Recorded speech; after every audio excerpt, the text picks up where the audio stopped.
Bungie just dropped a massive Twab going over the new Trials matchmaking changes that they're having and everything else. In today's video, we'll give you the very quick TLDR of everything. So starting from the beginning, we have just a brief overview of the patch notes and all of the topics that have been discussed last week.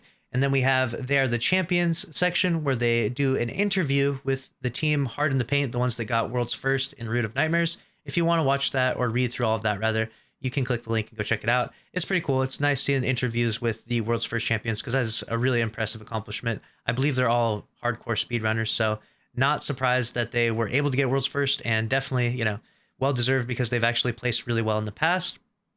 Next up, we have the Art of Lightfall, which was a video where they did developer insights into some of the concept art for Lightfall. I made a video talking about this. This was a bit of spicy Bungie drama because they actually disabled the comments on this. We don't know the exact reason why. People have speculated they didn't appreciate the criticism because a lot of the art in the concept art seemed better than the stuff that we got in Lightfall. Others have said that it was due to transphobic comments being posted and blasted. So it could be due to that. We don't know exactly why, but leave your thoughts down below if you were able to see that comment section before it got disabled.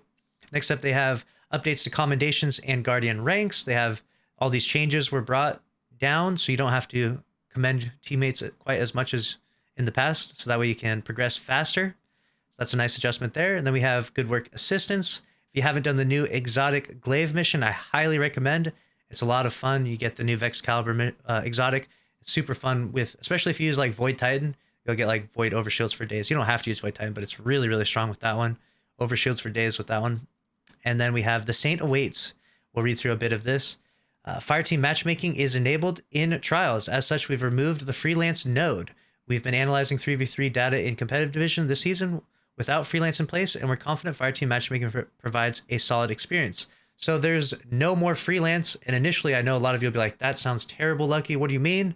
But what they've done is basically incorporated freelance into the playlist itself. So this is a good thing. You should rejoice if you've enjoyed freelance in Trials, because now when you queue up into Trials as a solo, you will either match all other solos, so you and 5 other solos, or the alternative is it'll be you as a solo, a team of 2 on your team, and then a team of 2 on the other team, and another solo on the other team, making it a lot more fair. You should never solo in and end up matching a team of 3. However, Bungie being bungo, sometimes this might happen. Hopefully we don't get reports of that happening regularly for those out there, but it might still happen. We don't know the exact parameters of how the matchmaking is going to work, but hopefully it's basically like freelance every week now in Trials, which should be a nice improvement.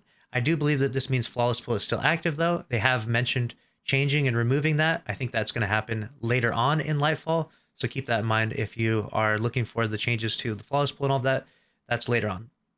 Next up, we have Iron Banner coming back next week, and they're actually going to be doing things very differently this time. Usually they pick a new mode and run through with it, but this time it's going to be Iron Banner Control is next week. And then in week 6, it will be Iron Banner Eruption, and week 9, it will be Iron Banner Fortress. So we're getting a little taste of all the different modes that they've created for this playlist. Comment down below which one you've enjoyed the most in Iron Banner. Which one do you think is the most fun mode for Iron Banner? And the weapons you're going to have are 2 reprised weapons, which is the Jorm's Claw Pulse Rifle and the Bite of the Fox Sniper Rifle. So you can chase after those if you want, but that will be next Tuesday. This weekend, we've just got Trials and stuff. Then we have an issue talking about the contest mode emblems. Now, this was a very spicy one because a lot of people posted clips of the raid boss Nezrak wiping them, even though they completely killed all of his health.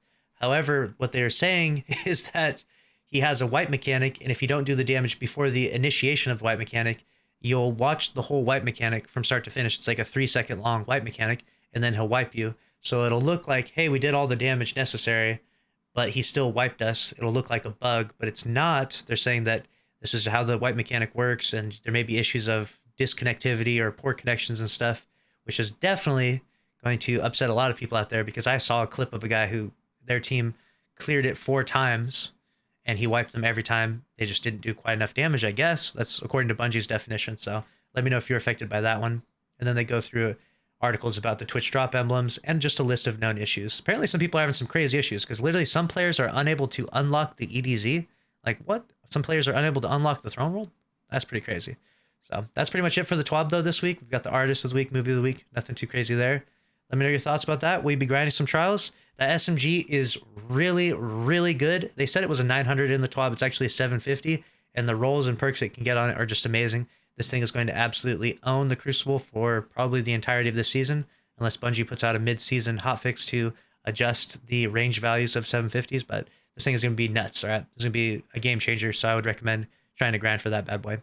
Make sure to subscribe if you enjoyed the video, smash the like button. I'll see you in the next one. Thanks for watching. Later.